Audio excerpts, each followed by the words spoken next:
It's time to have the next keynote speaker come to the podium. It's no other than Dr. Debo Akande. You can get the profile of Dr. Akande on there. He will be talking about the lifelong benefits of studying abroad. And part of his topic is that it's a journey that never ends. Let's welcome very warmly Dr. Debo Akande. A round of applause, please.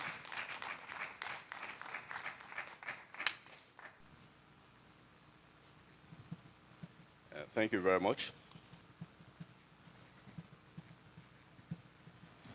I was introduced as an advisor to His Excellency, so I understand a bit of implication of protocols. So let me recognize here the Honorable Commissioner of Education and Technology, representing His Excellency, the Governor of Oyo State, my brother, the Member of House of Representatives from Ibarapa, you are duly recognized. I know he's not here in his capacity as Commissioner, but I will also recognize him. The Commissioner of Works and Transport, Professor Shagodoi. I saw earlier the Attorney General of the State and the Commissioner of Justice. You are recognized. All other political functionaries that are here as well, I recognize you. All the VCs and the DVCs, the media, the students, their parents that are here, and the organizer of this event. For me, I think it's quite outstanding that this kind of event is taking place in this university. Maybe many of us are not paying attention to that. This is the first university in Nigeria, according to the record that I have. That speaks volume, that we are having the event here today. The speakers that have spoken today were all professors. I believe strongly that almost all of them are above the age of 60, if they are not very close to that. I'm just above 50. So, majority of the young people that are here, I'm closer to you than all those professors. And what that means is that I will be using quite a lot of examples of my life to speak to what I will be presenting today, and I will ensure that I manage the time well as well. So, for me, what you're doing today resonating practically in my life.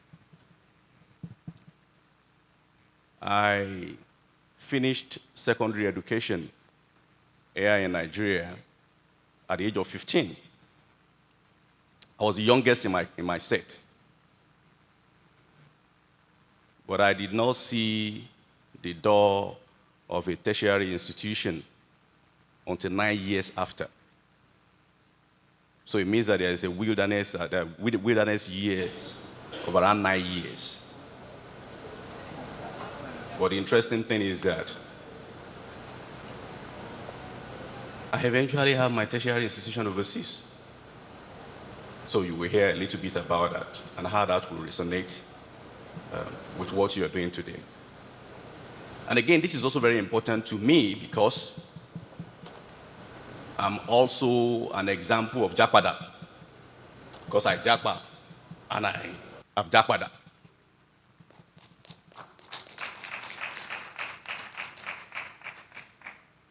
I know this Jakpa syndrome or phenomenon has become quite popular, but sometimes I wonder why it has been viewed from a very negative perspective. I think it's very, very hypocritical for people to do that. And I'm quite glad that the Honorable Commissioner of Education mentioned, and I'm happy he did, or else I will have burst his bubble today. Because one of the things that I wrote in my speech is that go and check the CV of every single speaker that will be speaking here today. I've checked all their CVs, including Professor Lado.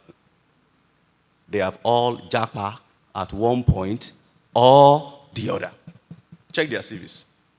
So none of them can tell you not to do what? Japa. But what they have done that is different is that they have also japada. So I was watching a program carefully. I won't mention the station. Just a couple of weeks ago. And a strong debate around the issue of japa. And it was very negative.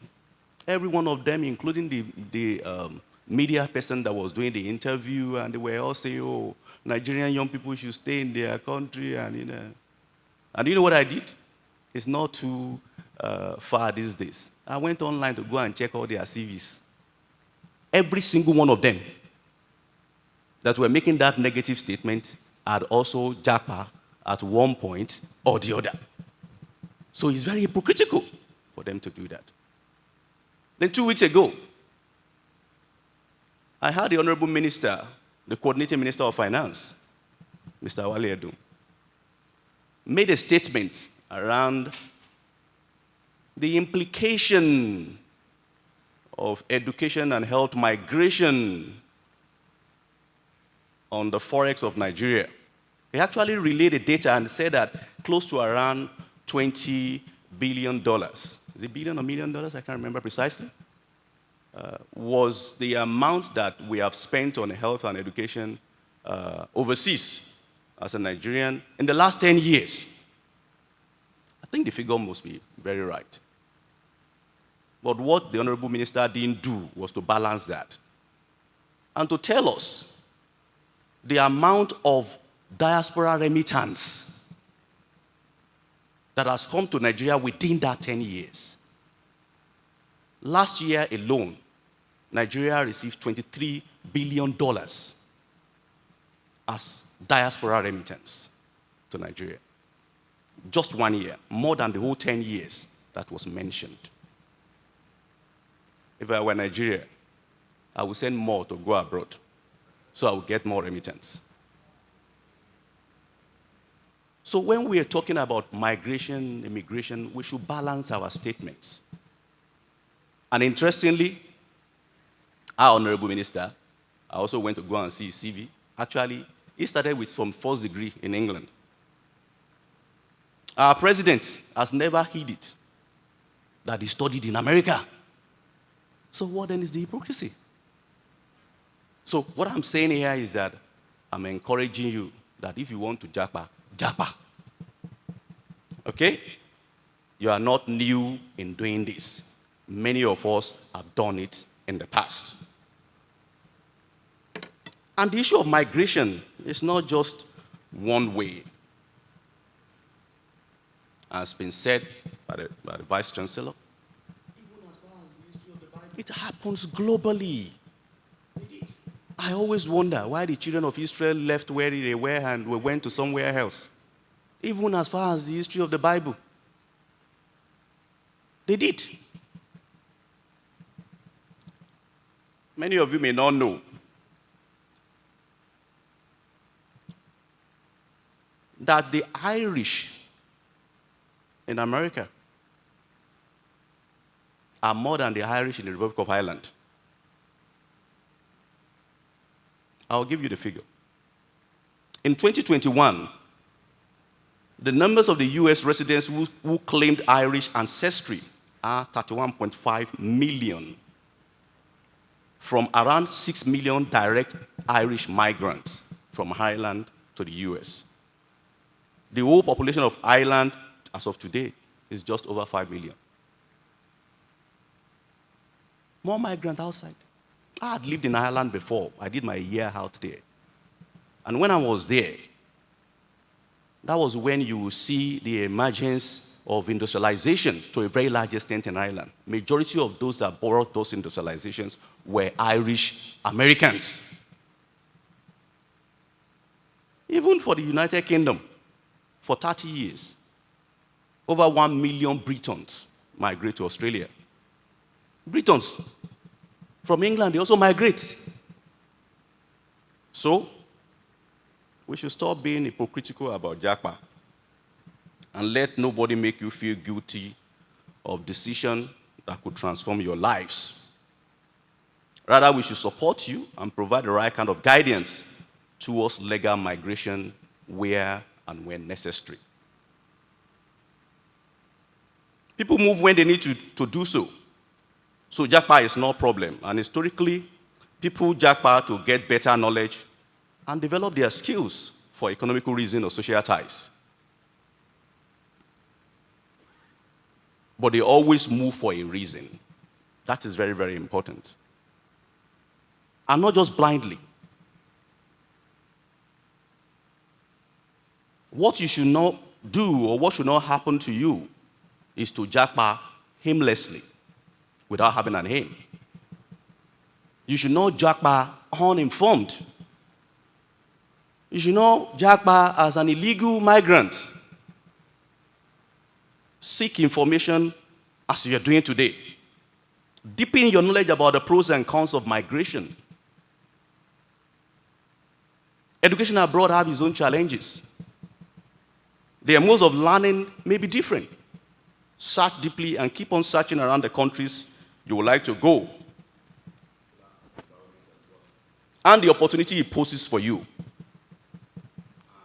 Don't just search for the opportunity around education. Build it up around the opportunities that are existing within that particular environment as well.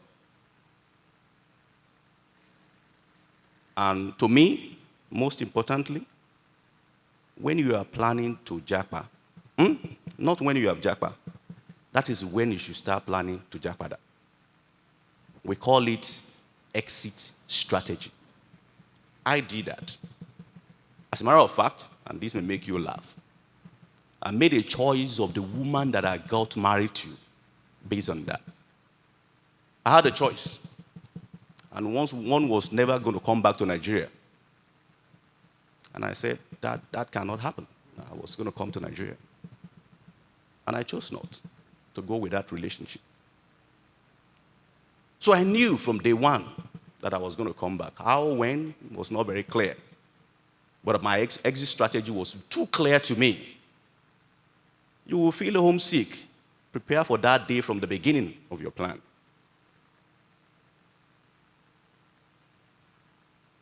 And ensure that when you Japa, you do it within the ambit of law of your country and theirs. And I will cite one small example for you. It sounds small, but it's a real-life example. So, I mentioned to you earlier that I left after my secondary education. And you should understand that that means that if you have a gap of 9 years, then you need to have a bridge before you can get into a university. So I had to go to a college first in England. I was very privileged. Scholarship, private university. We were just two blacks of us that were in the college. Very, very privileged. And for us,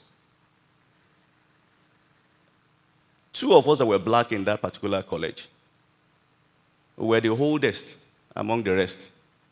As a matter of fact, I think I was 20, I can't remember, 26 or 27 or something. And the next age to mine was 17 or 16. So you can imagine, what that would be for us, as a student. But we are very, very clear about where we're going to and what we wanted. So beyond two of us that were in that college, we also have an association of African students that were in that particular community because it's highly isolated,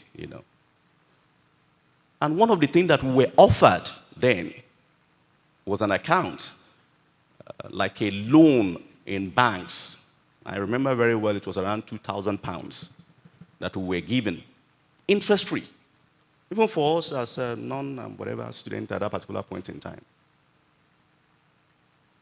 And I know a number of my friends that spent that money and ran back to Nigeria after their education. I didn't, okay? I paid back, and I will tell you what that led to. When I finished my university studies, or my college and my university studies, that was when I realized that the bank that gave me that loan actually also had what they call a graduate account. And in England at that particular point in time, they were the only one doing that for students that were not British. I wasn't clear about that, what that means, until when I wanted to buy a property in England. And my bank contacted me. I said, no.